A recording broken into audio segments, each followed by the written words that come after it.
បងប្អូនផលិតផលខ្មែរយើងក្នុងស្រុកជាពិសេសផលិតផលសុខភាពឥឡូវខ្មែរយើងមិនចាញ់បរទេសឡើយយើងអាចធ្វើបានហើយយើងមានអ្នកវិទ្យាសាស្ត្រឱសថមានអ្នកជំនាញខាងឱសថបានសិក្សាស្រាវជ្រាវហើយផលិតផលខ្មែរយើងនេះមានគុណភាពល្អមានស្តង់ដារយ៉ាងម៉េចទៅបងប្អូនគឺស្តង់ដារតាមវិទ្យាសាស្ត្រឱសថបានន័យថាអ្នកវិទ្យាសាស្ត្រឬក៏អ្នកជំនាញផ្នែកឱសថសាស្ត្របានសិក្សាស្រាវជ្រាវច្បាស់លាស់ណាស់បងប្អូនប្រទេសកម្ពុជាយើងសម្បូររុក្ខជាតិដែលជារុក្ខឱសថខ្លាំងណាស់មើលបងប្អូនស្លឹកគ្រៃម្ទេសរំដេងបល័យជាដើមហ្នឹងសុទ្ធតែជារុក្ខជាតិដែលជារុក្ខឱសថទាំងអស់ប៉ុន្តែយើងពីមុនមកយើងមិនធ្លាប់ដឹងឥឡូវនេះអ្នកជំនាញខាងវិទ្យាសាស្ត្រឱសថបានសិក្សាស្រាវជ្រាវទៅលើស្លឹកគ្រៃហើយនិងស្លឹកបច្ចៈបងប្អូនដឹងអត់ថានៅក្នុងស្លឹកគ្រៃមានសារធាតុដែលជួយបំបត្តិការរលាកការហើមការឈឺចុកចាប់សរសៃសាច់ដុំជាដើមបងប្អូនហើយនៅក្នុងស្លឹកគ្រៃនោះមានសារធាតុដូចជា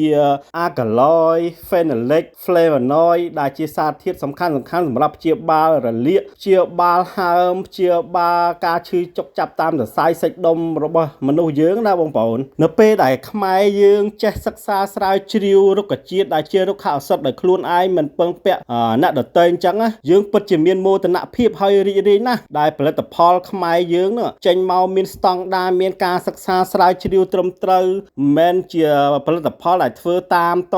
គ្នាឬក៏តាមគ្រួសារឡើយហើយយើងអាចប្រែក្លាយជាផលិតផលរបស់ខ្មែរយើងពីផលិតផលគ្រួសារមកជាផលិតផលស្តង់ដារបានណាបងប្អូន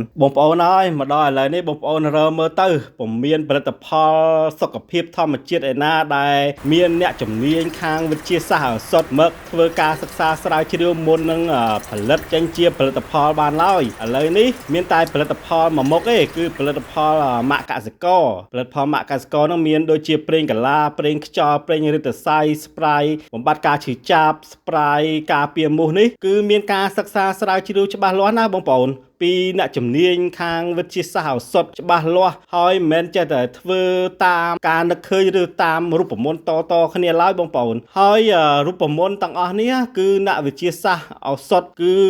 រកឃើញចេញពីស្លឹកគ្រៃរបស់យើងហ្នឹងបងប្អូនហើយក្រុមហ៊ុនកសិករក៏យកមករូបមន្តនេះមកធ្វើជា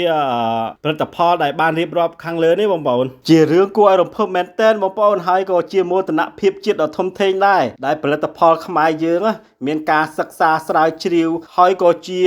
តម្លៃនៃបញ្ញាញាណរបស់ខ្មែរយើងដែរបងប្អូនមានអារម្មណ៍ថាមានមោទនភាពដែលកូនខ្មែរយើងក៏អាចផលិតផលចេញពីធម្មជាតិដើម្បីលក់ឲ្យប្រជាពលរដ្ឋកម្ពុជាយើងនិងប្រជាពលរដ្ឋនៅក្នុងពិភពលោកលើកទី1ដែលយើងបានចូលរួមជាមួយនឹងក្រុមហ៊ុនកសិករ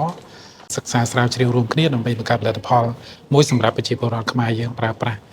សូមឲ្យប្រជាពលរដ្ឋខ្មែរយើងទាំងអស់ជួយគ្រប់គ្រងទុកចិត្តផលិតផលដែលជាស្នាដៃកូនខ្មែររបស់យើងសរុបមកបងប្អូនខ្មែរយើងមានអ្នកវិទ្យាសាស្ត្រឱសថច្បាស់លាស់មានជំនាញច្បាស់លាស់ហើយការដែលយើងមកប្រើប្រាស់ផលិតផលរបស់ខ្មែរយើងគឺជាការបង្កើនតម្លៃសេដ្ឋកិច្ចជាតិនិងបង្ហាញពិភពលោកថាខ្មែរយើងអាចធ្វើបានព្រៀបមេឌៀ